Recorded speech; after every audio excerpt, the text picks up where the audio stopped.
नमस्कार दोस्तों, मैं सुनील अमृत यूजीसी नेट गोल्ड में आप सभी का स्वागत करता हूं। भाई, आज हम लोग डिस्कस करने वाले हैं यूजीसी नेट पेपर सेकंड में इतिहास का जो आपका सिलेबस दिया गया है यूजीसी नेट के द्वारा जो सिलेबस दिया गया है उसके बारे में बात करेंगे। डिटेल से चर्चा करेंगे कि कौन कौन सी यूनिट में कौन कौन से टॉपिक दिए गए हैं। 10 यूनिट इसमें दी गई हैं और प्रत्येक यूनिट से आपके 10 क्वेश्चन इसमें आने हैं। तो कुल मिलाकर पेपर सेकंड जो होता है उससे आपको इसमें कितने क्वेश्चन देखने को मिलते हैं? तो इसमें 100 क्वेश्चन आपको देखने को मिलते हैं जो 200 नंबर के होते हैं। तो कुल मिलाकर 200 नंबर के इसमें आपको क्वेश्चन देखने को मिलेंगे। कितने? 100 क्वेश्चन देखने को मिलेंगे। ठीक है जी, तो चलिए बात करते हैं और उसके बाद फिर स्टार्ट करेंगे। भाई क्या हिस्ट्री वाला पोर्शन भी हम लोग स्टार्ट करने वाले हैं बहुत जल्द। ठीक है, तो यूजीसी नेट का जो पेपर 1 है, पेपर 1 का टॉपिक मैंने आपके स्टार्ट कर दिया है। उसमें सिलेबस भी आपका डिस्कस कर दिया था। इसके अलावा वहां से आपका यूनिट 1 भी उसमें मैंने स्टार्ट कर दिया आपके लिए। यदि आप लोगों ने वो वीडियो नहीं देखी है तो जो है उन वीडियो को भी देख लें। ठीक है, और भाई अपनी तैयारी शुरू कर दें क्योंकि दिसंबर 2025 में आपका यूजीसी नेट का एग्जाम होगा।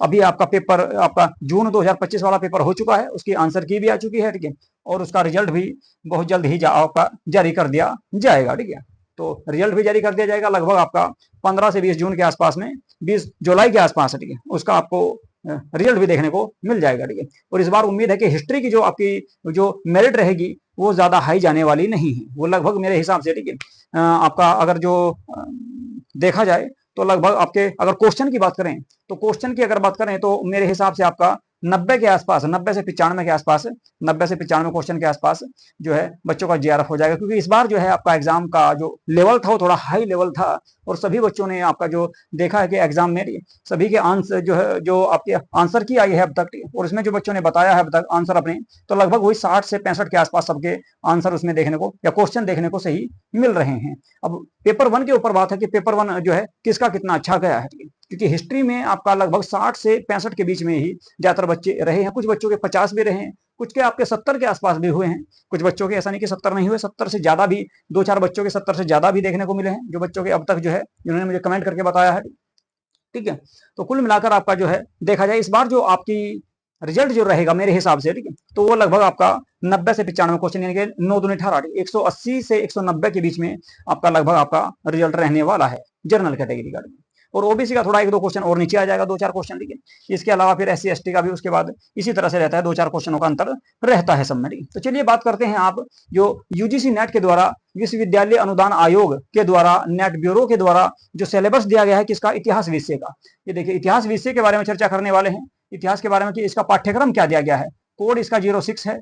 तो इतिहास के बारे में बात करेंगे क्योंकि इतिहास की मैं इस बार बहुत डिटेल से आप लोगों को यूनिट वाइज प्रत्येक यूनिट का थ्योरेटिकल, ठीक है, ऑब्जेक्टिव तो कराऊंगा ही, ठीक है, लेकिन थ्योरेटिकल भी आपके इसमें क्वेश्चन आपकी बार में कराने वाला हूं। ठीक है, थ्योरेटिकल कराऊंगा, प्रत्येक यूनिट के बारे में बात करेंगे, चर्चा करेंगे। ठीक है, और उसकी पीडीएफ भी आपको यूजीसी नेट पर जो आपके हमारा टेलीग्राम चैनल है, ठीक है, संसार एकेडमी के नाम से, तो वहां से आपको प्राप्त हो जाएगा। भाई यदि आप लोगों ने हमारा यूट्यूब चैनल सब्सक्राइब नहीं किया है तो प्लीज हमारे यूट्यूब चैनल को सब्सक्राइब अवश्य कर लें। ठीक है, यूजीसी नेट गोल्ड के नाम से हमारा, यूजीसी नेट गोल्ड के नाम से हमारा जो है टेलीग्राम वो सॉरी यूट्यूब चैनल है जिस पर आप ये वीडियो देख रहे हैं। तो इस जो है इस चैनल को सब्सक्राइब अवश्य कर लें और वह वीडियो को लाइक तथा शेयर भी कर दिया करो। ठीक है, तो चलिए देखते हैं, सबसे पहले बात करेंगे टिप्पणी की। ठीक है, देखते हैं क्या क्या इसमें जो है पाठ्यक्रम दिया गया है इतिहास का। तो इतिहास के जो पाठ्यक्रम दिया गया है उसमें आपको बताया गया है शुरुआत में, ये देखिए, ठीक है, कि जो है इसमें 10 यूनिट रहेगी। ठीक है, कितनी यूनिट रहेगी? 10 यूनिट रहेगी और प्रत्येक इकाई से कम 10 से 15 या 20 क्वेश्चन भी हो सकते हैं। लेकिन वहां पर कहा गया कि प्रत्येक यूनिट से, पेपर 1 का जो है उसमें कहा गया कि प्रत्येक यूनिट से आपके कितने क्वेश्चन रहेंगे?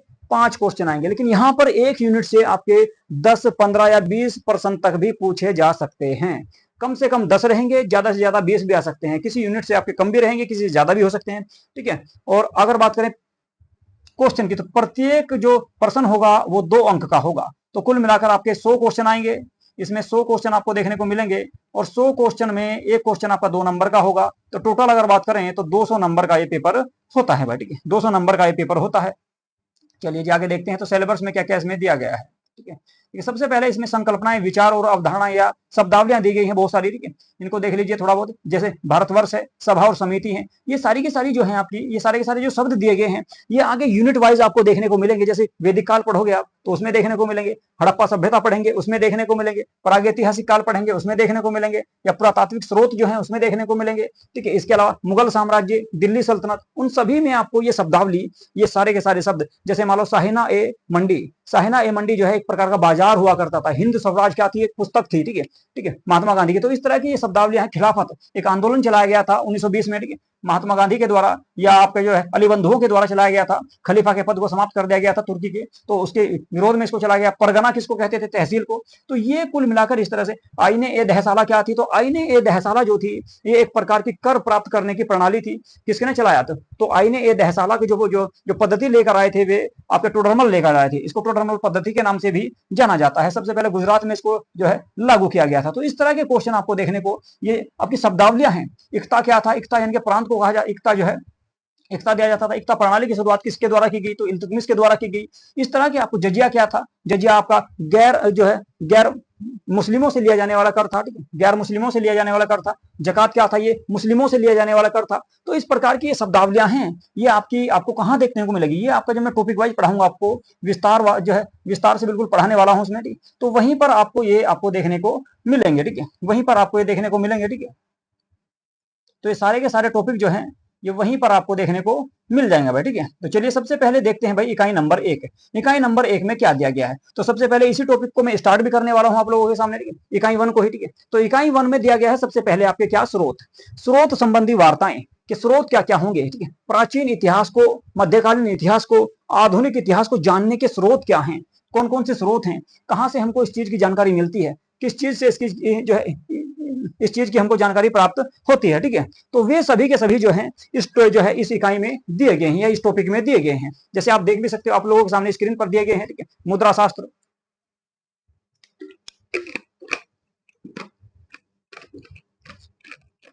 अब इसमें आप इस टॉपिक में आप लोग जो है पढ़ोगे क्या, इस टॉपिक में हम लोगों को पढ़ना है पुरातात्विक स्रोत, जो प्राचीन काल के जो स्रोत हैं जिनसे इतिहास की जानकारी मिलती है, अन्वेषण उत्खनन के द्वारा जो स्रोत प्राप्त हुए हैं, पुरालेख, ठीक है, विद्या, मुद्रा शास्त्र की जानकारी, ठीक है, पुरातात्विक विवरण। इसके अलावा साहित्यिक स्रोत की अगर हम बात करें, विदेशी साहित्य, भारत के जो साहित्य हैं, भारत के जो लेखक, उनकी जो पुस्तकें हैं, प्रारंभिक और द्वितीयक साहित्य जो है, धार्मिक और आपके धर्म निरपेक्ष जो साहित्य हैं, धार्मिक साहित्य में आपका वैदिक साहित्य आ जाएंगे, और आपके धर्म निरपेक्ष अगर साहित्यों की बात करेंगे तो बौद्ध धर्म और जैन धर्म से संबंधित जो पुस्तकें रहेंगी, या फिर इसके अलावा जैसे आपके जो है अर्थशास्त्र जो पुस्तक है, इसके अलावा मुद्रा राक्षस है, तो ये सारी की सारी पुस्तकें आएंगी। इसके अलावा सिक्के वगैरह इसमें आ जाएंगे, विदेशी यात्रियों के विवरण इसमें आ जाएंगे।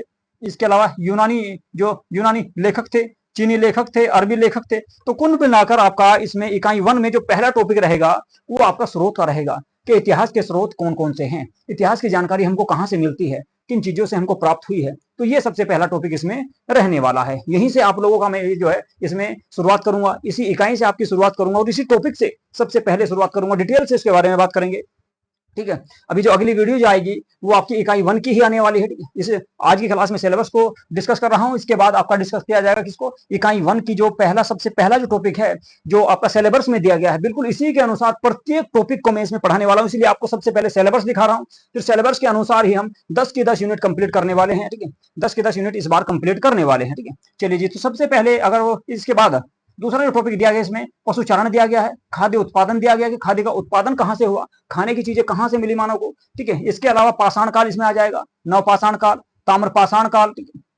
इसके अलावा, ठीक है, औजार वगैरह, ठीक है, विनिमय का ढांचा, ठीक है, व्यापार करने का ढांचा, लेन देन करने का, ठीक है, ये कहां से प्राप्त हुआ। दूसरा इसके बाद अगला जो टॉपिक दिया गया है इकाई 1 में ही आपका सिंधु या हड़प्पा सभ्यता के बारे में दिया गया है। हड़प्पा सभ्यता का समाज कैसा था, हड़प्पा सभ्यता में लोग कैसे थे, क्या काम करते थे, किस प्रकार का शिल्प जो है, कैसे शिल्पकार थे, ठीक है, तो किस प्रकार के शहर थे, किस प्रकार की उसमें जो है आपकी घाटियां प्राप्त हुई हैं, कौन कौन सी नदियां प्राप्त हुई हैं, उनके प्राचीन नाम क्या थे। तो कुल मिलाकर आपका सारा इसमें हड़प्पा सभ्यता और उससे संबंधित जितने भी क्वेश्चन आते हैं आपके, वो सारे इस टॉपिक में आपके रहेंगे। इसके बाद बात करें दूसरे टॉपिक की, तो इकाई 1 में ही आपका वैदिक काल दिया गया है, उत्तर वैदिक काल दिया गया है। तो वैदिक काल से संबंधित इसमें आपके चारों वेद पढ़ने हैं वैदिक काल में, उत्तर वैदिक काल, ठीक है, वैदिक काल, तो इसमें चारों के चारों वेद पढ़ने हैं। इसके अलावा और भी बहुत सारे ग्रंथ हैं, बहुत सारे जो है आपके इसमें उपनिषद हैं, तो वे सभी के सभी इसमें आपके पढ़े जाएंगे, ठीक है। और दक्षिण भारत में महापाषाण से संबंधित क्वेश्चन भी आपको यहाँ को देखने को मिलते हैं, ठीक है। तो ये सारा का सारा टॉपिक रहेगा आपका किसमें, इसी इकाई में रहेगा। इसके अलावा राज्य शासन व्यवस्था कैसी थी, महाजनपद के बारे में बात करेंगे इसी में। इसके अलावा इसी में आपका जो है हर्यक वंश, नंद वंश थी, और दूसरा शहरीकरण जो 6वीं शताब्दी ईसा पूर्व के बाद में हुआ, दूसरा शहरीकरण का विकास, जैन धर्म और बौद्ध धर्म के अलावा आजीवक संप्रदाय और इसके अलावा अन्य जो धर्म थे उन सभी के बारे में भी इसी इकाई में ही हमको चर्चा करनी है। तो कुल मिलाकर आपका जो पहली इकाई रहेगी वो आपकी स्रोत से लेकर प्राचीन काल के और अब तक के जो स्रोत रहे हैं, जो पुस्तकें रही हैं या जो पुरातात्विक स्रोत रहे हैं, मंदिर रहे हैं, इमारतें जो मिली हैं, तो उससे लेकर और बौद्ध धर्म और जैन धर्म तक का जितना भी टॉपिक रहेगा प्राचीन भारत का, वो सारा का सारा इकाई 1 के अंतर्गत रहेगा। तो सारा का सारा हम इसको सिलेबस के अनुसार ही इसको डिटेल से विस्तार से पढ़ने वाले हैं भाई, ठीक है। तो बहुत जल्द जो है इसके आपका बैच स्टार्ट तो आपका हो ही चुका है, ठीक है। आज पहली वीडियो आ चुकी है, इसके बाद लगातार आपको इसकी वीडियो प्राप्त होती रहेगी। तो दूसरी इकाई में अगर हम बात करें, दूसरी इकाई जो रहेगी, तो प्रत्येक इकाई से मैंने आपको बताया कि 10 तो कम से कम क्वेश्चन आएंगे, और कुछ इकाई ऐसी भी है जिनसे आपके 10 से ज्यादा भी क्वेश्चन आपको देखने को मिल सकते हैं। तो इकाई नंबर 2 की अगर हम बात करें तो इसमें राज्य से साम्राज्य तक जो राज्य थे वे साम्राज्य में कैसे बदले, मगध का उत्थान कैसे हुआ, सिकंदर का आक्रमण हुआ भारत में, यूनानी आक्रमण हुए, उसके बाद मौर्य काल यानी कि चंद्रगुप्त मौर्य आए, ठीक है। उसी में आपके अशोक आए, अशोक के शिलालेख, उसके समय समाज कैसा था, अर्थव्यवस्था कैसी थी, अशोक का धम्म के बारे में चर्चा की जाती है, और मौर्य साम्राज्य का ह्रास कैसे हुआ, विघटन कैसे हुआ, या फिर मौर्यकालीन कला क्या थी, वास्तुकला, अशोक के राज्य आदेश या अशोक के शिलालेख, या फिर भाषा और लिपि कैसी थी। तो वे सारे के सारे टॉपिक आपके जो रहेंगे वो इस टॉपिक में रहने वाले हैं। इकाई नंबर 2 में आपका कहां से शुरू होगा, तो मगध साम्राज्य से। मगध साम्राज्य में सबसे पहला जो वंश पढ़ना है हमको, हर्यक वंश पढ़ना है। उसके बाद अगर हम बात करें तो उसमें आपका शिशुनाग वंश पढ़ेंगे, उसके बाद फिर नंद वंश पढ़ेंगे। ये 3 वंश रहेंगे आपके मगध साम्राज्य के अंतर्गत। उसके बाद विदेशी आक्रमण होगा, ईरान का होगा पहले, उसके बाद यूनान का होगा, यूनान में आपके सिकंदर आएंगे, और उसके बाद अगर बात करें तो मौर्य साम्राज्य की स्थापना करेंगे चंद्रगुप्त मौर्य चाणक्य की सहायता से। उसमें आपका अशोक तक का जितना भी टॉपिक रहेगा, ठीक है, बिंदुसार, अशोक और चंद्रगुप्त मौर्य तीनों राजाओं के बारे में, उनकी कला और संस्कृति, इसके अलावा उनके जो आदेश रहे हैं, ठीक है, उनके शिलालेख रहे हैं, उन सब के बारे में इस टॉपिक में हमको चर्चा करनी है, बिल्कुल डिटेल से, विस्तार से, टॉपिक वाइज। एक एक टॉपिक को आपको सिलेबस में दिखाकर उसी के अनुसार आपका मैं इसमें आपको पढ़ाने वाला हूं, बिल्कुल डिटेल से। इस बार तो हमने ऑब्जेक्टिव किया था, लेकिन अब की बार, ठीक है, थ्योरेटिकल, ठीक है, टॉपिक वाइज बिल्कुल डिटेल से मैं आपको इसमें पढ़ाने वाला हूं। दूसरा जो टॉपिक दिया गया है भाई इकाई नंबर 2 में, वो साम्राज्यों का अंत कैसे हुआ, ठीक है, साम्राज्यों का अंत और क्षेत्रीय ताकतों का उदय कैसे हुआ। जैसे आपका हिंद यूनानी शासक आए, शुंग आया, शुंग काल आया, सातवाहन वंश की स्थापना हुई, कुषाण वंश की स्थापना हुई, शक और क्षत्रप, इसके अलावा संगम साहित्य आया, ठीक है। संगम साहित्य के आपका जो प्राचीन भारत में, दक्षिण भारत में, ठीक है, दक्षिण भारत में जो संगम साहित्य हुआ, दक्षिण भारत के राज्य कौन कौन से रहे, जैसे आपका चोल, चेर, पांडे, ठीक है, चोल, चेर, पांडे आदि के बारे में भी बात करेंगे। इसके अलावा इसी में आपका खारवेल जो आपका उड़ीसा में था, बौद्ध धर्म से संबंधित, इसके अलावा खारवेल था, जैन धर्म का उद्भव कैसे हुआ, मौर्योत्तर काल की कला कैसी थी, वास्तुकला कैसी थी, गांधार और जो है मथुरा कला, इसके अलावा अमरावती शैली। तो इन सब के बारे में हम लोगों को डिटेल से पढ़ना है, ये इकाई नंबर 2 में, ये दूसरा टॉपिक रहेगा। तीसरा टॉपिक अगर इकाई नंबर 2 की मैं बात करूं तो उसमें गुप्त साम्राज्य आ जाएगा। गुप्त साम्राज्य में गुप्त काल कैसा था, गुप्त काल की कैसी आपकी उसमें कितनी पुस्तकें लिखी गई। गुप्त काल को भारतीय इतिहास का स्वर्ण काल कहा जाता है। क्यों कहा जाता है, क्योंकि उसमें बहुत ज्यादा इमारतों का निर्माण किया गया, मंदिरों का निर्माण किया गया, पुस्तकें लिखी गई बहुत सारी, विज्ञान का विकास हुआ, तो इस कारण इसको जो है भारतीय इतिहास का स्वर्ण काल कहा जाता है। तो ये भी आपको हमको इसी यूनिट में पढ़ना है। इसके बाद अगला जो टॉपिक रहेगा इसमें वो रहेगा हर्ष और उसका युग, ठीक है। हर्षवर्धन के बारे में आप लोगों ने सुना ही होगा, उसका प्रशासन कैसा था, कौन से धर्म में विश्वास रखता था, पहले किस धर्म को मानता था, बाद में कौन से धर्म में चला गया। इसके अलावा आंध्र देश, आंध्र देश का मतलब है कि आंध्र प्रदेश का आसपास का जो क्षेत्र था, आंध्र प्रदेश के आसपास का जो क्षेत्र था उसके बारे में, ठीक है, उसके बारे में इसमें रहेगा, ठीक है। आंध्र प्रदेश है उसके बारे में, उसके आसपास जो है इस क्षेत्र के बारे में बात करेंगे। तो कुल मिलाकर आपका इसमें विष्णु कुंडीन वंश भी आएगा। इसके अलावा आपका इसमें जो है आंध्र प्रदेश के अंतर्गत जो वंश स्थापित हुए उन सब के बारे में इसमें चर्चा हम लोग डिटेल से करने वाले। तो ये रहेगी आपकी इकाई नंबर 2। तो कुल मिलाकर आपका प्राचीन भारत जो रहेगा वो इकाई नंबर 2 के अंतर्गत रहेगा। इसके अलावा मध्यकालीन भारत और प्राचीन भारत के जो बीच का जो काल था, जिसमें आपके बहुत सारे वंश आए, जैसे गंगे वंश था, आपका कदम्ब वंश था, तो वे सारे के सारे रहेंगे। छोटे छोटे वंश हुआ करते थे, ये सारे आएंगे आपके इकाई नंबर 3 में। इकाई नंबर 3 में क्षेत्रीय राज्यों का उद्भव हुआ। जैसे दक्षिण भारत के राज्य कौन कौन से रहेंगे, गंग वंश के बारे में आपने सुना होगा, कदम्ब वंश आएगा। इसके अलावा दक्षिण पूर्वी के चालुक्य वंश आएगा, राष्ट्रकूट के कल्याणी चालुक्य आएंगे, काकतीय वंश आएगा, होयसल वंश आएगा, यादव वंश वगैरह आएगा। इसी के अलावा दक्षिण भारत में भी कुछ वंश हुए इसी समय, जैसे आपके पल्लव वंश आया, चेर वंश आया, चोल वंश आया और पांड्य वंश आया। तो ये आपके इकाई नंबर 3 में इनका आपका सिलेबस के अनुसार दिया गया है। इसके अलावा अगर बात करें, पूर्वी भारत में भी साम्राज्य थे कई सारे, जैसे बंगाल में पाल वंश हुआ, सैन वंश हुआ, कामरूप आपका कहां पर हुआ, उड़ीसा में, वो सॉरी असम में हुआ। उड़ीसा में अगर बात करें तो भीमाकार वंश हुआ, और सोमवंशी वंश भी आपका उड़ीसा में देखने को मिलता है। तो इस प्रकार के वंश आपको देखने को मिलेंगे कहां पर, पूर्वी भारत में, उड़ीसा और बंगाल वाले क्षेत्र में और असम वाले क्षेत्र में। इसके अलावा अगर बात करें पश्चिम भारत में, तो पश्चिम भारत में वल्लभी वल्लभी के मैत्रिक और गुजरात के चालुक्य वंश की स्थापना हुई। इसके अलावा उत्तरी भारत के साम्राज्य में अगर बात करें, उत्तर भारत के क्षेत्र में, तो गुर्जर वंश आएगा, प्रतिहार वंश आएगा, कलचुरी, चेदी वंश आएगा, गहडवाल वंश भी आएगा और परमार वंश भी आएगा। गहडवाल वंश के ही राजा कौन थे, जयचंद, ठीक है। इसके अलावा परमार वंश आएगा। प्रारंभिक मध्यकालीन भारतीय इतिहास की विशेषताएं क्या थी, प्रशासन, राजनीतिक ढांचा कैसा था उन लोगों का, राजतंत्र कैसा था, इसी में आपका पृथ्वीराज चौहान तक का जो काल रहेगा वो सारा का सारा इसी के अंतर्गत देखने को आपको मिलेगा भाई, ठीक है। इसके अलावा उस काल की कृषि जो थी वो कैसी थी, अर्थव्यवस्था कैसी थी, ठीक है, भूमि अनुदान देने की जो प्रथाएं थी वो कैसी थी, ठीक है। तो श्रेणीबद्ध जो है इसमें सारा का सारा किसान कैसे थे और किसानों का वर्ग कैसा था, जल संसाधन कैसा था, कर प्रणाली कैसी थी, मुद्रा प्रणाली कैसी थी। तो ये सारे के सारे टॉपिक जो रहेंगे ये रहेंगे आपके कौन सी इकाई में भाई, इकाई नंबर 3 में, ठीक है जी। तो इकाई नंबर 3 चल रही है आपकी, इकाई नंबर 3 में रहेंगे। इसके अलावा और भी टॉपिक इसमें दिए गए हैं, बहुत विस्तार से दिया गया है आपका इकाई नंबर 3 में। इकाई नंबर 3 से अधिकांश क्वेश्चन आपको देखने को मिलते हैं। इसमें आपका व्यापार दिया गया है, शहरीकरण दिया गया है कि व्यापार कैसा था उस काल का और शहरीकरण धीरे धीरे कैसे हुआ। इसके अलावा ब्राह्मणीय धर्मों का विकास कैसे हुआ, जैसे मान लो वैष्णववाद, शैववाद, मंदिर संरक्षण, क्षेत्रीय जो है मंदिर स्थापत्य कला,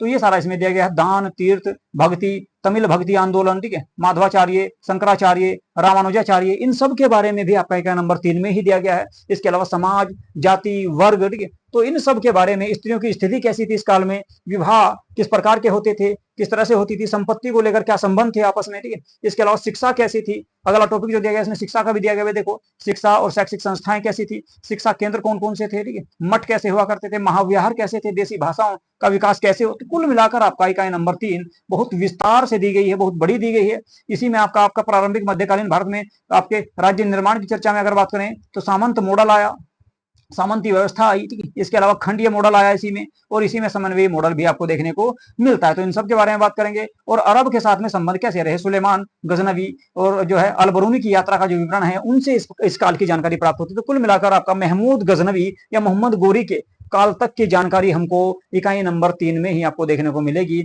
और कुछ इनकी जानकारी मिलेगी कहां पर, आपको इकाई नंबर 4 में, ठीक है जी। चलो देखते हैं इसके बाद इकाई नंबर 4 में क्या क्या दिया गया है। तो कि आपकी इकाई नंबर 3 जो है बहुत आपकी विस्तार से दी गई, बहुत बड़ी दी गई है। इकाई नंबर 4 में आपका पूरा दिल्ली सल्तनत रहेगा, ठीक है, मुस्लिम वंशों का आगमन रहेगा, और इसके अलावा दिल्ली सल्तनत इसमें पूरा रहेगा। इसके साथ साथ विजयनगर साम्राज्य, बीजापुर, गोलकुंडा, बरार, अहमदनगर, ठीक है, ये सभी के सभी भी आपके इसमें देखने को मिलेंगे। तो देख लेते हैं सबसे पहले मध्यकालीन भारतीय इतिहास के स्रोत क्या क्या होंगे। मध्यकालीन भारत की जानकारी हमको कौन कौन सी पुस्तकों से प्राप्त होती है, कौन कौन से स्रोतों से प्राप्त होती है, वे सारे के सारे टॉपिक इसमें आपको देखने को मिलेंगे। बहुत सारी पुस्तकें इसमें बताऊंगा, उनके लेखक बताऊंगा, किससे किसकी जानकारी मिलती है ये भी देखने को मिलेगा।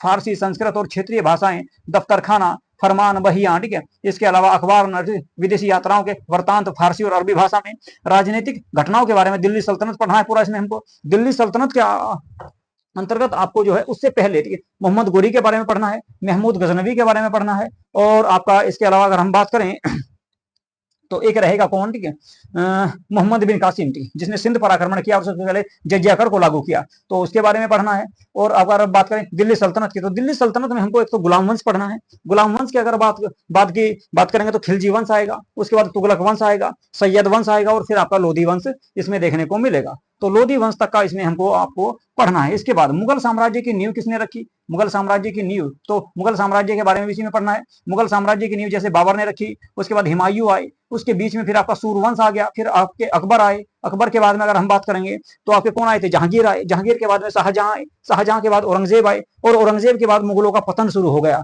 तो फिर आपका मुगल साम्राज्य का पतन के बारे में भी चर्चा करेंगे। देखो आपका टॉपिक दिया गया है मुगल साम्राज्य का पतन कैसे हुआ, तो ये भी आपका चौथी इकाई में ही देखने को आपको मिलेगा। इसके अलावा उत्तर मुगल कालीन शासक और मुगल साम्राज्य का विघटन कैसे हुआ सबके बारे में चर्चा करेंगे। विजयनगर साम्राज्य इसी में पढ़ना है, बहमनी साम्राज्य पढ़ना है, और दक्षिण जो आपका दिल्ली जो दक्षिण सल्तनत थी उसमें आपका बीजापुर रहेगा, गोलकुंडा रहेगा, बीदर रहेगा, बरार रहेगा, अहमदनगर रहेगा, तो इनका उत्थान कैसे हुआ, विघटन कैसे हुआ, विनाश कैसे हुआ इन लोगों का फिर, ठीक है। तो ये सारे के सारे क्वेश्चन आपको देखने को यहाँ पर मिलेंगे। इसके अलावा साथ साथ यहीं पर आपका पूर्वी गंग और सूर्यवंशी गजपति वंश भी आपको इसी इकाई में आपको पढ़ने को मिलेगा। उड़ीसा के क्षेत्र में ये आपके वंश स्थापित हुए थे, उड़ीसा वाले क्षेत्रों में, ठीक है। चलिए जी, इसके अलावा और इसमें क्या दिया गया भाई इस यूनिट में, तो इकाई नंबर 4 में ही आपका मराठों का उत्थान दिया गया है। शिवाजी के द्वारा स्वराज्य की जो स्थापना की गई थी, इसके अलावा जो पेशवा आए, ठीक है, और मुगलों और मराठों के बीच में संघर्ष हुआ, जो आपसी संबंध रहे उनके बीच में, ठीक है, और उनका फिर पतन कैसे हुआ, मराठों का पतन कैसे हुआ, तो ये भी आपका इकाई नंबर 4 में ही देखने को आपको मिलेगा। इसके बाद बात करते हैं इकाई नंबर 5 की। तो इकाई नंबर 5 की अगर हम बात करें तो इसमें प्रशासन, अर्थव्यवस्था, यानी कि दिल्ली सल्तनत का प्रशासन कैसा था, मुगल वंश का प्रशासन कैसा था, धर्म कैसा था, सत्ता कैसी थी, सुल्तान को कितने अधिकार हुआ करते थे, बादशाह को कितने अधिकार हुआ करते थे, उसके कौन कौन से अधिकारी उसकी सहायता करते थे, तो वो सारे के सारे टॉपिक जो रहेंगे आपके, कुल मिलाकर इकाई नंबर 5 जो है वो प्रशासन से भरी पड़ी है। और भाई साहब इससे आपको क्वेश्चन जरूर देखने को मिलते हैं, 10 से 12 क्वेश्चन, कम से कम 10 से 12, कभी कभी 20 क्वेश्चन तक भी इसमें आ जाते हैं प्रशासन से। तो बहुत ज्यादा मोस्ट इंपोर्टेंट रहने वाली है आपकी इकाई नंबर 5। इकाई नंबर 5 से बहुत ज्यादा क्वेश्चन आते हैं, क्योंकि प्रशासन इसमें दिया गया है, मुगल वंश का भी, दिल्ली सल्तनत का भी। इसके अलावा विजयनगर साम्राज्य का भी प्रशासन दिया गया है, और बहमनी साम्राज्य तथा मराठा साम्राज्य का प्रशासन भी अष्टप्रधान जो शिवाजी ने चलाया था इसमें ही दिया गया है। दिल्ली सल्तनत, मुगल शासकों के आपके बीच में संबंध और नीतियां कैसी थी उनकी, तो वो सारा का सारा। इसके अलावा कृषि की व्यवस्था कैसी थी, सिंचाई व्यवस्था कैसी थी, अर्थव्यवस्था कैसी थी, इकोनॉमी कैसी थी, उद्योग कौन कौन से थे इस काल में, ठीक है। इसके अलावा व्यापार और वाणिज्य के बारे में, राज्य नीतियों के बारे में, वो सारे के सारे टॉपिक जो है। और यूरोपीय व्यापारी भी इस काल में भारत में आना शुरू हो गए थे। आप सभी जानते हैं कि वास्को डी गामा 1498 में भारत में आया था, और उस समय भारत में लोधी वंश की स्थापना, यानी कि सिकंदर लोधी का शासन था। उसके बाद फिर मुगल वंश में भी लगातार ये लोग आते रहे। और औरंगजेब के देहांत के बाद 1707 में जब औरंगजेब का देहांत हुआ, तो उसके बाद अंग्रेजी सरकार जो है, अंग्रेजी कंपनी जो है, उसने बहुत तेजी से अपना विस्तार किया, और प्लासी के युद्ध में उसने बंगाल के क्षेत्र के, बंगाल के शासकों को पराजित किया, और बक्सर के युद्ध में पूरी तरह से बंगाल पर अधिकार कर लिया, ठीक है, पूरी तरह से बंगाल पर अपना नियंत्रण स्थापित कर दिया। और धीरे धीरे उसके बाद फिर वो पूरे भारत में छा गए, या पूरे भारत में उन लोगों ने अपना विस्तार किया। इसके अलावा विनिमय पत्र यानी हुंडी जो हुआ करती थी, इसके अलावा बीमा, राज्य की आय व्यय, टकसाल, मुद्रा प्रणाली, कुल मिलाकर आपका सारा का सारा टॉपिक जो प्रशासन से संबंधित है, वो सारा का सारा इकाई नंबर 5 में रहने वाला है। मोस्ट इंपोर्टेंट है, बहुत बढ़िया है। और प्रत्येक एग्जाम में यहाँ से क्वेश्चन, ऐसा नहीं कि यूजीसी नेट में ही, प्रत्येक एग्जाम में आपका जो है दिल्ली सल्तनत और मुगल काल का जो प्रशासन है उससे क्वेश्चन आपको देखने को मिलते हैं। अब बात करेंगे इकाई नंबर 6 की। इकाई नंबर 6 की अगर बात करें तो इसमें समाज और संस्कृति को दिया गया है। समाज और संस्कृति के बारे में इसमें चर्चा की गई है, ठीक है। आवाज आ रही है ना भाई प्रॉपर, ठीक है, आवाज तो आ रही होगी, ठीक है भाई, आवाज तो आ ही रही होगी, ठीक है। चलिए जी, तो इसमें जो है आपका क्या दिया गया भाई, प्रशासन दिया गया, ठीक है। प्रशासन, सॉरी, समाज और संस्कृति के बारे में दिया गया कि समाज कैसा था इस काल का, उसका विघटन कैसे हुआ, उसका उत्थान कैसे हुआ। इसके अलावा इसमें साथ साथ दिया गया आपका भक्ति आंदोलन के साथ साथ सूफी संत, सूफी आंदोलन और भक्ति आंदोलन, ये दोनों के दोनों बीच में दिए गए हैं। मध्यकालीन के जो युग के जो संत हुआ करते थे उनके बारे में, कबीरदास, रहीमदास, तुलसीदास, गुरु नानक, ठीक है, तो उन सब के बारे में इसमें, और सिख आंदोलन के बारे में भी इसी में दिया गया, उनकी शिक्षाएं और उनके आदि ग्रंथ, और इसके अलावा खालसा। इसके अलावा सामाजिक वर्गीकरण के बारे में इसमें दिया गया है, शासक वर्ग कैसा था, प्रमुख धार्मिक समूह कैसे थे, उलेमा के बारे में दिया गया है, व्यवसायिक वर्ग के बारे में दिया गया, और राजपूत समाज कैसा था इस काल का, तो उसके बारे में भी आपका इकाई नंबर 6 में दिया गया। और ग्रामीण समाज कैसा था, छोटे सामंत, ग्रामीण कर्मचारी कौन से थे, कृषक कैसे हुआ करते थे, क्या उनका काम हुआ करता था, और गैर कृषक और शिल्पकार के बारे में भी इसमें चर्चा की गई है। कौन सी में भाई, इकाई नंबर 6 में।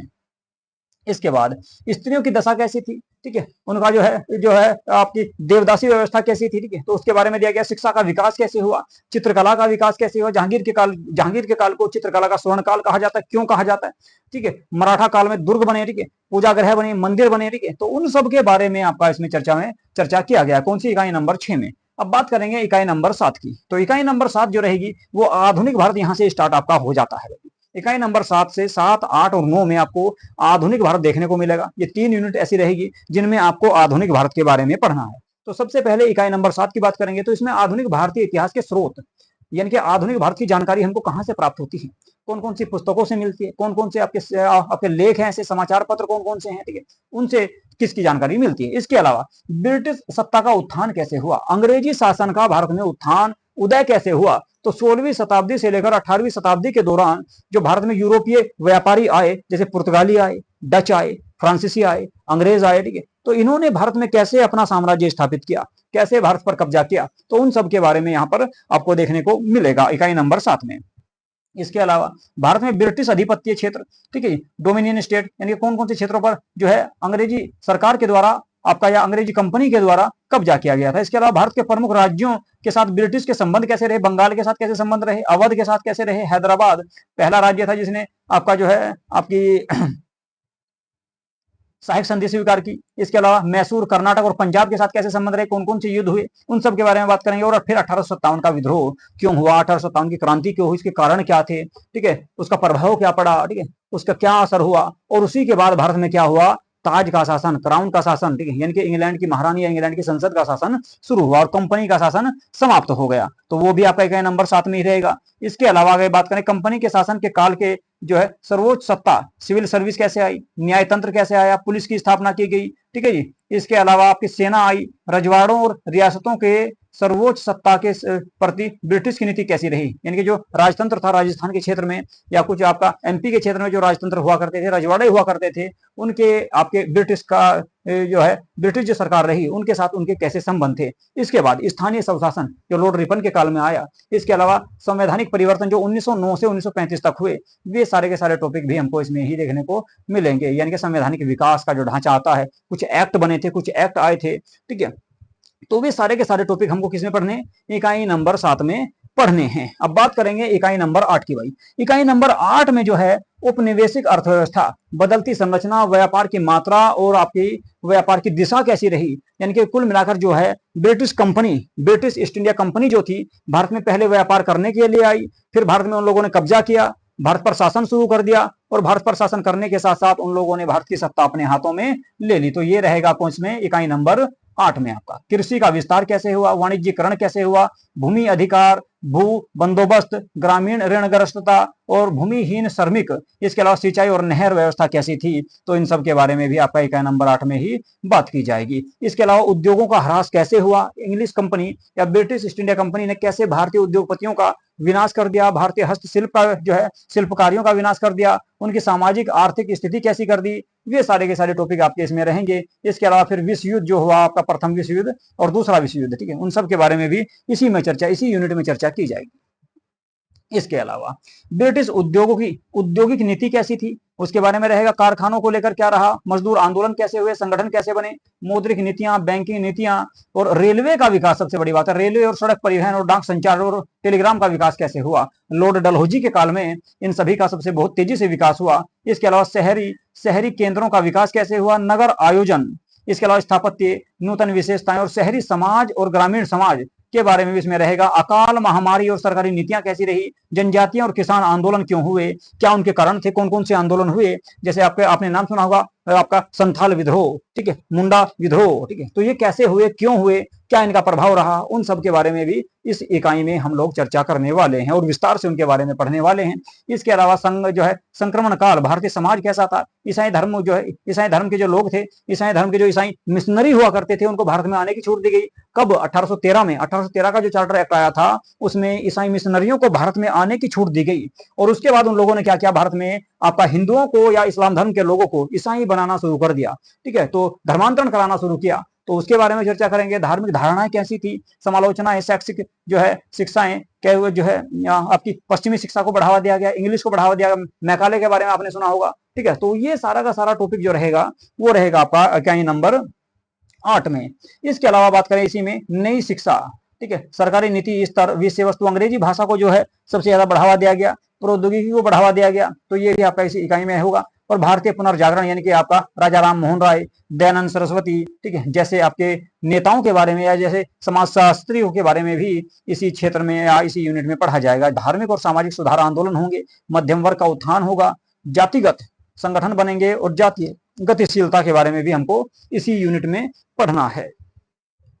इसके अलावा और क्या रहेगा भाई, स्त्रियों से संबंधित प्रश्न, जैसे राष्ट्रवादी चर्चा, स्त्रियों के संगठन, स्त्रियों से संबंधित ब्रिटिश कानून और लिंग पहचान और संवैधानिक स्थिति उनको कैसे दी गई, कैसे उनको जो है अधिकार दिए गए धीरे धीरे, उनके बारे में बात रहेगी। प्रिंटिंग प्रेस के बारे में बात होगी, पत्रकारिता के बारे में बात होगी, साहित्यिक पुस्तकों के बारे में बात होगी, आधुनिकीकरण, चित्रकारी, संगीत और कला प्रदर्शन के बारे में भी इसी इकाई में हम लोगों को पढ़ना है। इसके बाद जो इकाई नंबर 9 है, इकाई नंबर 9 में आएगा तुम्हारा भारतीय राष्ट्रीय कांग्रेस। भारतीय राष्ट्रीय कांग्रेस को इसमें ज्यादातर हमको पढ़ना है। देखो देखते हैं, सबसे पहले भारत में राष्ट्रवाद का उत्थान। सबसे पहले भारतीय राष्ट्रवाद का उत्थान इसमें दिया गया है। राष्ट्रवाद के सामाजिक और आर्थिक आधार क्या माने गए, भारतीय राष्ट्रीय कांग्रेस का जन्म कैसे हुआ, भारतीय राष्ट्रीय कांग्रेस के सिद्धांत क्या थे, कार्यक्रम कौन से थे। तो 1885 से लेकर 1920 तक इसके कौन कौन से आंदोलन रहे, कौन कौन से इसने काम किए, क्या क्या इसकी उपलब्धियां रही, उन सब के बारे में बात करेंगे। स्वदेशी आंदोलन भी इसी में आ जाएगा, स्वराज आंदोलन भी इसी में आ जाएगा, गांधी जन आंदोलन, सुभाष चंद्र बोस और INA और राष्ट्रीय आंदोलन और मध्यम वर्ग की भूमिका क्या रही, और राष्ट्रीय आंदोलन और स्त्रियों की क्या भागीदारी रही। वे सारे के सारे आंदोलन महात्मा गांधी के और नेताजी सुभाष चंद्र बोस, जवाहरलाल नेहरू जैसे नेताओं के जो कार्य रहे वे सब इसमें शामिल किए जाएंगे। इसके बाद अगला जो टॉपिक रहेगा वो वामपंथी राजनीति रहेगी, यानी कि साम्यवाद का विकास या समाजवादी विचारधारा का विकास। दलित वर्ग के आंदोलन होंगे जो अंबेडकर के द्वारा शुरू किए गए या उससे पहले भी जो शुरू किए गए थे, वे सारे के सारे आ जाएंगे। सांप्रदायिक राजनीति यानी कि मुस्लिम लीग की स्थापना हो जाएगी, और मुस्लिम लीग और पाकिस्तान संबंधी जो क्वेश्चन रहेंगे वे सारे के सारे टॉपिक इसमें कवर कराने वाला हूं आपको, ठीक है। इसके अलावा स्वतंत्रता और विभाजन की ओर, यानी कि जब देश आजाद हुआ और देश का जो विभाजन हुआ उसमें क्या क्या हुआ, क्या क्या उसकी चुनौतियां रही, किस प्रकार से उसके कार्य रहे, उसके बारे में इसी यूनिट में हमको पढ़ना है। स्वतंत्रता के पश्चात भारत, विभाजन की चुनौतियां और भारतीय रजवाड़ों और रियासतों का जो एकीकरण किया गया। जम्मू कश्मीर, हैदराबाद, जूनागढ़, 3 रियासत ऐसी थी जिन्होंने बाद में मिलने से इनकार कर दिया, लेकिन सरदार पटेल के द्वारा जूनागढ़ को भी, हैदराबाद को भी भारत में शामिल किया गया और बाद में जम्मू कश्मीर को भी शामिल कर लिया गया। लेकिन जम्मू कश्मीर का कुछ हिस्सा, 1/3 हिस्सा लगभग आज भी पाकिस्तान के कब्जे में है, जिसको POK के नाम से जाना जाता है। तो ये कैसे हुआ, क्यों हुआ, इसके बारे में भी चर्चा विस्तार से हम लोग करने वाले हैं। उसके बाद अगर बात करें अंबेडकर की, तो अंबेडकर का योगदान बहुत ज्यादा रहा उस समय, ठीक है। तो भारतीय संविधान निर्माण में इनका क्या योगदान था, क्या इनकी विशेषताएं थी। इसके अलावा अधिकारी वर्ग ढांचा और नई शिक्षा नीति से संबंधित भी आपका टॉपिक इसी में शामिल होने वाला है। इसके बाद अगला जो टॉपिक रहेगा इसमें आर्थिक नीतियां, नियोजन प्रक्रिया, विकास विस्थापन और जनजातीय मुद्दे जो रहे आजादी के बाद, उनके बारे में बात करेंगे। राज्यों का भाषाई पुनर्गठन, यानी कि देखो भाषा के आधार पर बनने वाला सबसे पहला जो राज्य था वो आंध्र प्रदेश था। तो उससे संबंधित क्या क्या नीतियां रही, कौन कौन से आंदोलन चले, ठीक है। रामुल्लू की जो है देहांत हुआ, उसके बाद जो है आंध्र प्रदेश को पहला जो है भाषा के आधार पर पहला राज्य घोषित किया गया था। इसके अलावा पंचशील का सिद्धांत, भारतीय राजनीति की गत्यात्मकता, आपातकाल लगा फिर इंदिरा गांधी के काल में, ठीक है। इसके अलावा उदारीकरण अपनाया गया 1991 में, और भारतीय अर्थव्यवस्था का निजीकरण किया गया और वैश्वीकरण किया गया कब, 1991 में, ठीक है। उदारीकरण को अपनाकर मनमोहन सिंह के द्वारा यह काम किया गया था, ठीक है। और आपके अगर बात करें PV नरसिम्हा राव उस समय भारत के प्रधानमंत्री हुआ करते थे, ठीक है। तो यहां तक के टॉपिक हमको इसमें सारे के सारे पढ़ने हैं। तो कुल मिलाकर 1991 तक का टॉपिक हमको आपका इतिहास के पोर्शन में हमको शामिल करना है, जो आपका यूनिट नंबर 9 में दिया गया है। तो कुल मिलाकर प्राचीन भारत से लेकर हमको आधुनिक भारत तक का इतिहास पढ़ना है, जो 1991 तक का रहा था। जो सिलेबस आपका UGC नेट का दिया गया है वो आपका प्राचीन भारत से लेकर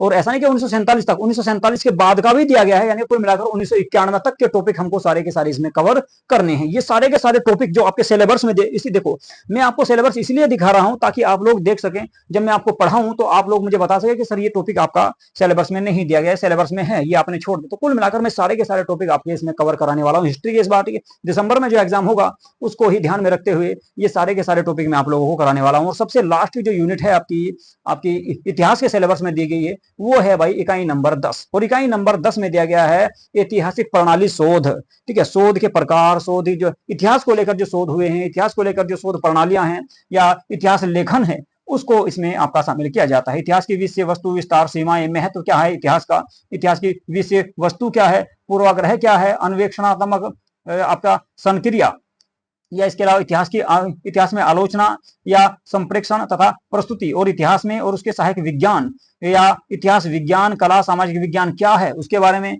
या और इतिहास के कारण, कार्य, संबंध और कल्पना के बारे में, और क्षेत्रीय इतिहास का महत्व क्या है। इसके अलावा भारतीय इतिहास में आधुनिक प्रवृत्तियां क्या हैं और शोध कार्य प्रणाली क्या क्या रहेगी। तो ये सारा का सारा इकाई नंबर 10 में दिया गया है। इसके अलावा और भी बहुत सारे टॉपिक इसमें दिए गए हैं भाई। इतिहास की आपकी परिकल्पना क्या है, इतिहास की परिकल्पना, प्रस्तावित शोध के क्षेत्र क्या हैं, ठीक है। आंकड़ों का संग्रह, प्राथमिक, द्वितीयक और पारगम्य स्रोत कौन कौन से हैं, इतिहास शोध की प्रवृत्तियां क्या होगी। इस टॉपिक से भी आपको 5 क्वेश्चन देखने को मिलते हैं। नोट लेना, ठीक है। संदर्भ, कहां से आपने कौन सा टॉपिक लिया है, ग्रंथ सूची किसको कहते हैं, थीसिस क्या रहेगी, आपकी शोध क्या होगा, आपका किस प्रकार से शोध किया जाएगा, पुनर्जागरण और इतिहास लेखन में इसका क्या प्रभाव होगा, गिरजाघर संबंधी लेखन, इतिहास लेखन की बर्लिन क्रांति, और ठीक है बीवी रैंक। तो कुल मिलाकर कुछ लोग दिए गए हैं, कुछ इतिहासकार दिए गए हैं, उनके आपके क्या क्या कथन रहे हैं। तो कुल मिलाकर आपका जो है ये इकाई नंबर 10 में होने वाला है। इकाई नंबर 10 जो है वो शोध से संबंधित है, शोध से संबंधित इसमें क्वेश्चन आएंगे। ठीक है, इसमें अनेक बहुत सारे लेखक हैं, उनके कथन हैं, उन्होंने इतिहास के बारे में उनकी क्या सोच रही है, क्या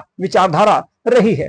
तो ये सारे के सारे टॉपिक आपको इस यूनिट में देखने को मिलेंगे। तो ये 10 की 10 यूनिट भाई मैंने आप लोगों के सामने डिस्कस की है, और बिल्कुल विस्तार से एक एक यूनिट के बारे में, एक एक टॉपिक के बारे में बताया है। ठीक है, और इन्हीं सारे टॉपिकों को हम लोगों को जो है अब स्टेप बाय स्टेप दिसंबर तक, ठीक है, ये एक दिन में पूरा नहीं होना। ठीक है, बहुत बड़ा सिलेबस है, यूजीसी नेट का बहुत बड़ा सिलेबस है, और इसीलिए मैंने आपका जून में आपका हिस्ट्री का थ्योरेटिकल पोर्शन स्टार्ट नहीं किया था, क्योंकि मुझे पता था कि मैं पूरा नहीं करा पाऊंगा। लेकिन अब की बार, ठीक है, अब की बार जो है मैं आपको इसको थ्योरेटिकल कराने वाला हूँ। जो ये इतिहास का पोर्शन रहेगा, ठीक है, ये यूनिट नंबर जो है 1 से लेकर 10 तक जो रहेगी, विस्तार से सारे टॉपिकों के बारे में बात करेंगे, सारे टॉपिकों को विस्तार से पढ़ेंगे। ठीक है, और इनके पीवाईक्यू और एमसीक्यू भी मैं इसके साथ साथ भाई यूनिट के साथ साथ ही आप लोगों को इसमें कराता रहूंगा। ठीक है, तो ये था भाई आपका इतिहास का सिलेबस। ठीक है, जो मैंने सारा का सारा 10 की 10 यूनिट आपको बता दी, और प्रत्येक यूनिट से आपको देखो शुरुआत में ही दिया गया है कि 10 से कम 10 क्वेश्चन आएंगे, ज्यादा से ज्यादा आपके 11, 12 या 20 क्वेश्चन तक भी इसमें शामिल किए जा सकते हैं। देखो ये यहाँ पर दिया गया है कि प्रत्येक यूनिट से कम, ये जो है विश्वविद्यालय अनुदान आयोग यूजीसी नेट की यूनिट से ही मैंने सॉरी वेबसाइट से, ठीक है, से ही आपका ये डाउनलोड किया है और अपडेट है बिल्कुल। ठीक है, यही आपका सिलेबस है, इसके अलावा अभी तक कोई इसमें जो है आपका फेरबदल नहीं हुआ। अगर कुछ हुआ तो मैं आपको उसमें बीच में ही आपको बता दूंगा जब भी इसके बारे में कोई सूचना आएगी। अभी तक तो यही आपका 2024 में भी यही था, और 2025 में भी यही सिलेबस रहेगा, बिल्कुल सेम टू सेम। अभी तक कोई इसमें करेक्शन नहीं किया गया है। तो आपके 100 क्वेश्चन इसमें आपके आने वाले हैं, और प्रत्येक जो आपका क्वेश्चन होगा वो 2 नंबर का होगा। तो कुल मिलाकर 200 नंबर का पेपर होता है, और प्रत्येक यूनिट से आपके 10 क्वेश्चन कम से कम होंगे, ज्यादा से ज्यादा 15 या 20 क्वेश्चन भी किसी एक यूनिट से हो सकते हैं या पूछे जा सकते हैं। ठीक है, लेकिन 10 से कम नहीं होंगे, ये इसमें साफ साफ लिखा हुआ है। ठीक है, तो इतिहास का ये आपका पोर्शन है, 10 की 10 यूनिट दी गई है, 10 के 10 के बारे में मैंने डिस्कस किया आप लोगों के सामने, और इन्हीं सब के बारे में हम लोगों को विस्तार से पढ़ना है। तो बहुत जल्द जो है मैं आपका इसका जो बैच स्टार्ट करने वाला हूँ, यूनिट 1 से ही स्टार्ट करेंगे। ठीक है, तो यदि आप लोगों ने हमारा यूट्यूब चैनल सब्सक्राइब नहीं किया है तो प्लीज हमारे यूट्यूब चैनल को सब्सक्राइब अवश्य कर लें, और वीडियो को लाइक तथा शेयर जरूर कर दिया करो भाई। ठीक है, चलिए जी यहीं पे करता हूँ आज की क्लास को समाप्त। नमस्कार।